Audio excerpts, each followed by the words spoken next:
Bismillahirrahmanirrahim. Assalamu alaikum students. Our today's topic is about the types of cells. ठीक है जी, type of sales हम पढ़ेंगे. Prokaryotic cells होते हैं, यूकैरियोटिक सेल्स होते हैं. बायोलॉजिस्ट जो है आपके पास सेल्स को दो हिस्सों में क्यों डिवाइड करते हैं, वो कौन सी आपके पास फीचर्स, कौन से पॉइंट्स हैं जिसकी बेस पे इन्होंने इनको दो कैटेगरीज के अंदर डिवाइड किया है, आज हम वो देखेंगे. बेसिकली जो आपके पास प्रोकैरियोट्स और यूकैरियोट्स में डिफरेंस होता है वो किस वजह से होता है, वो उसके स्ट्रक्चर ऑफ न्यूक्लियाई की वजह से होता है. जो आपके पास यूकैरियोटिक सेल्स होते हैं उनके अंदर एक बहुत वेल डिफाइंड किस्म का न्यूक्लियस मौजूद होता है, जो जिसका प्रॉपर एक न्यूक्लियर एनवेलप होता है. न्यूक्लियर मटेरियल जो कि क्रोमोसोम या डीएनए की फॉर्म में होता है वो इनक्लोज होता है आपके पास मेम्ब्रेन के अंदर, वो प्रेजेंट होता है.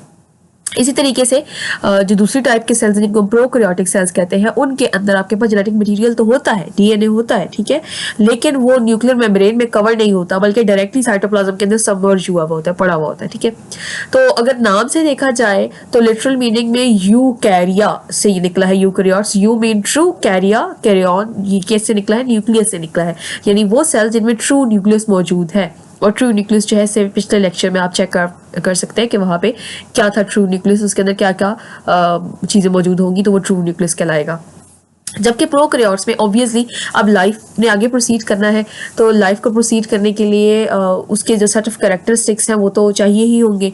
तो वो सेट ऑफ कैरेक्टरिस्टिक्स में एक जो बेसिक कैरेक्टर है जो लाइफ की आगे कंटिन्यूटी के लिए भी इंपॉर्टेंट और रिस्पॉन्सिबल है, न सिर्फ कंटिन्यूटी के लिए बल्कि आपके पास जो जितने भी प्रोसेस हो रहे होते हैं, मेटाबॉलिज्म हो रहा होता है, उसके लिए भी रिस्पॉन्सिबल है.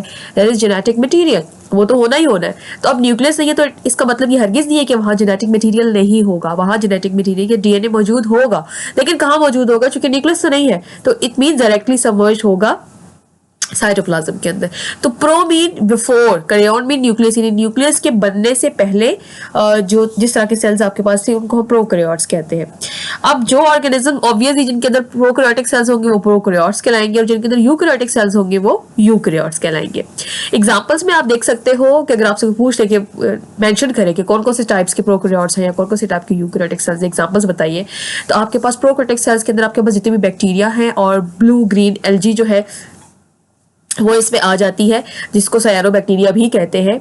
इसके अलावा जो यूकैरियोट्स होते हैं उसके अंदर यूनिसेलर ऑर्गेनिजम्स भी है और मल्टीसेलर ऑर्गेनिजम्स भी है. अब ऐसा नहीं है कि आप अपने माइंड में ये रखें कि आपके पास जितने भी यूनिसेलर ऑर्गेनिज्म है, चूंकि बैक्टीरिया यूनिसेलर है, ठीक है, तो जितने भी आपके पास यूनिसेलर ऑर्गेनिजम्स है वो तमाम के तमाम प्रोकैरियोट्स होंगे. ऐसा नहीं है, आपके पास यूकैरियोट्स के अंदर बहुत सारे यूनिसेलर ऑर्गेनिज्म लाइक प्रोटिस्टा वगैरह में पैरामीशियम, अमीबा वगैरह शामिल है, वो मौजूद होते हैं. तो आपके पास यूकैरियोट्स के अंदर क्या चीजें शामिल है, प्लांट्स आ जाते हैं, एनिमल्स आ जाते हैं, फंजाई आ जाती है एंड प्रोटिस्टा आ जाते हैं.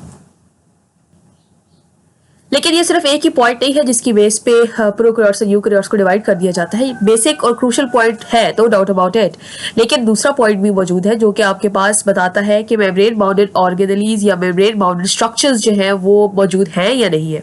आपके पास मेम्ब्रेन बाउंडेड स्ट्रक्चर्स जो हैं वो यूकैरियोटिक सेल में मौजूद होते हैं, like mitochondria, endoplasmic reticulum, chloroplast, Golgi apparatus etcetera etcetera. But यही स्ट्रक्चर्स जो है आपके पास वो टोटली एब्सेंट होते हैं इन प्रोकैरियोट्स. अब चूंकि न्यूक्लियर मेम्ब्रेन नहीं होती है तो हमें पता है कि इसके अंदर कोई डिस्टिंक्ट न्यूक्लियस मौजूद नहीं होगा, लेकिन सस्पेंडेड फॉर्म में आपके पास जो डीएनए पड़ा हुआ होता है उसको हम न्यूक्लियोइड बोलते हैं. यानी न्यूक्लियस लाइक स्ट्रक्चर तो नहीं है, लेकिन वो स्पेस जो ऑक्यूपाई की हुई है साइटोप्लाज्म में जहाँ पे डीएनए पड़ा हुआ है उसको हम न्यूक्लियोइड बोलेंगे. इसके अलावा आपके पास जो थर्ड पॉइंट है इंपॉर्टेंट, कि आपके पास जो राइबोसोम्स प्रेजेंट होते हैं वो आपके पास 70S होते हैं as compare to eukaryotes. Eukaryotes में वो 80S होते हैं, हम पढ़ चुके हैं. फोर्थ पॉइंट जो है वो आपके पास उसकी सेल डिवीजन के हवाले से है. माइटोसिस आपके पास यहाँ नहीं होती, कोई स्पिंडल फाइबर वगैरह नहीं बनेंगे, बल्कि इसकी बजाय फिर ये डिवाइड कैसे होगा, स्पेशलाइज किस्म की सेल डिवीजन होती है जिसको हम क्या कहते हैं, बाइनरी फिशन. अब चूंकि आपके पास जो प्रोकैरियोट्स है काफी सिंपल रहे हैं काफी अरसे तक, तो इस वजह से हम कहते हैं कि आपके पास ये प्रिमिटिव स्टेज ऑफ एवोल्यूशन को रिप्रेजेंट करते हैं as compare to eukaryotic cells. जो मोस्ट डिस्टिंक्टिव फीचर है आपके पास जिसकी बेस पे आप आगे बैक्टीरिया को डिवाइड भी करते हैं, जो gram positive and gram negative, that is the cell wall. Prokaryotic cell wall जो होती है वो आपके पास पेप्टिडोग्लाइकन या म्यूरिन की बनी हुई होती है, पेप्टिडोग्लाइकन या म्यूरिन क्या है बेसिकली, ये आपके पास पॉलीसेकेराइड की चेन्स हैं जो कि कोवलेंटली बॉन्डेड है with shorter chains of the amino acids, यानी छोटी छोटी चेन्स अमाइनो एसिड्स की उन्होंने लॉन्गर चेन ऑफ पॉलीसेकेराइड को बाइंड किया हुआ है, तो वो एक स्पेशलाइज किस्म का स्ट्रक्चर बना देते हैं जिसको पेप्टिडोग्लाइकन या म्यूरिन बोलते हैं। दोनों नाम आपके माइंड में होने चाहिए। इसके अलावा आपके पास ये जो पूरी सेल वॉल है ये एक्चुअली आपके पास एक बड़े मॉलिक्यूल, ह्यूज मॉलिक्यूल को आप कह सकते हो कि पेप्टिडोग्लाइकन का एक पूरा बड़ा ह्यूज मॉलिक्यूल है जिसे कवर किया हुआ है, इनक्लोज किया हुआ है आपके पास प्रोकैरियोटिक सेल्स को, यानी मॉलिक्यूलर जो कॉम्प्लेक्स है ये वाला, इसको हम क्या बोलते हैं, सेक्यूलस बोलते हैं। इसके अलावा अगर देखा जाए यूकैरियोट्स की जो आपके पास सेल वॉल होती है, आपको पता है एनिमल्स में तो नहीं होती, फंजाई में होती है, प्लांट्स में होती है, तो प्लांट्स के अंदर अगर देखा जाए तो सेलुलोज की बनी होती है, वो डिफरेंटली स्ट्रक्चर्ड होती है। ऐसे ही आपके पास फंजाई में काइटिन की बनी होती है, उसका स्ट्रक्चर थोड़ा सा डिफरेंट होता है। अब यहाँ पर देख ले, इस फिगर में आपको दिखाया जा रहा है, यहाँ पर आप सेंट्रलाइज पोजीशन के अंदर देख सकते हैं, इसका डीएनए ऐसे ही पड़ा हुआ है, इसको हम न्यूक्लियोइड बोल रहे हैं। इसके अलावा सेल वॉल इसका एक डिस्टिंक्टिव फीचर है और राइबोसोम्स, ठीक है। और आपको पता है कि यहाँ पर जितने भी मेम्ब्रेन बाउंडेड ऑर्गेनेलीज है वो मिसिंग है। इसके अलावा कुछ और फीचर्स भी हैं जो कि आपको प्रोकैरियोटिक सेल में मिलेंगे, that is capsule. Presence of capsule जो है वो इसको काफी हेल्प आउट करता है to survive in harsh conditions, harsh environment. और इसके अलावा प्लाज्मिड, यानी कि ये प्लाज्मिड क्या है, ये आपके पास सर्कुलर से गोल गोल से प्लाज्मिड्स डीएनए के मॉलिक्यूल है जो कि न्यूक्लियोइड के अलावा प्रेजेंट होते हैं। इसके अंदर डिफरेंट जो है आपके पास जीन्स मौजूद होते हैं, लाइक एंटीबायोटिक रेजिस्टेंस वगैरह, इस तरीके के जीन्स होते हैं जो कि एक दूसरे को ट्रांसफर और शिफ्ट भी करते रहते हैं। और किसके जरिए एक बैक्टीरिया दूसरे को प्लाज्मिड देगा, with the help of these hair like projections, ये जो ऊपर प्रेजेंट है पिलाई फिंगर लेग छोटी प्रोजेक्शंस है, ये इसको मूवमेंट में भी हेल्प करती है, अटैचमेंट में भी हेल्प करती है, और प्लाज्मिड की transfer from one bacteria to other bacteria उसमें भी हेल्प आउट करती है। इसके अलावा फ्लैजेलम भी प्रेजेंट होती है, वो एक भी हो सकती है, वो टफ फ्लैजेला भी हो सकते हैं, और पूरी बॉडी के ऊपर भी इसके फ्लैजेला डिस्ट्रीब्यूटेड हो सकते हैं।